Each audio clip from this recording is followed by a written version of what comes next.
Ministru za kmetijstvo in okolje so izročili peticijo z 2780 podpisi, s katero zahtevajo takojšnjo ekološko sanacijo prašičje farme in bioplinarne, ki jo je po mnenju članov Proteusa treba vse začasno zapreti in to takoj.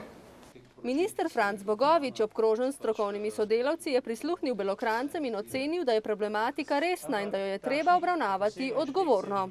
Tako da na današnjem razgovoru in tudi iz vseh teh dosedanjih informacij, ki sem jih dobil, nas čaka zahtevna naloga, da na področju same obdelave bioloških odpadkov pripravimo uredbo, ki bo jasno zapisala pravila na tem področju.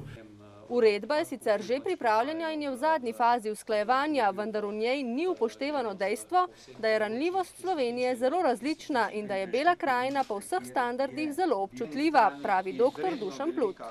In žal tega podatka in tega osnovnega vsebinskega izhodišča v pripravljajočih se odredbah enostavno ni. In to me zelo skrbi. Pa tudi sicer Belokranjci niso bili v celoti zadovoljni z današnjim sestankom pri ministru. Nismo zadovoljni zato, ker osnovni problem, to pa je enormna količina bioplinske gnojevke, ki se uporabi v kmetijstvu, za vladne službe oziroma za ministrstvo ne predstavljajo problema. Še vedno so na stališču, da je to organsko gnojilo, da se to uporablja, da je to v pomoč kmetom in tako naprej.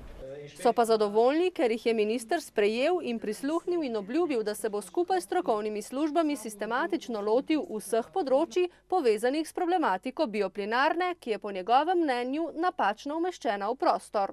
Računam, da bomo pred poletjem letošnjo leto prišli v Belo krajino. Člani okoljskega gibanja Proteus pa so mu zagotovili: Proteus ne bo odnehal, dokler se stvari ne uredijo, to pa zagotovo.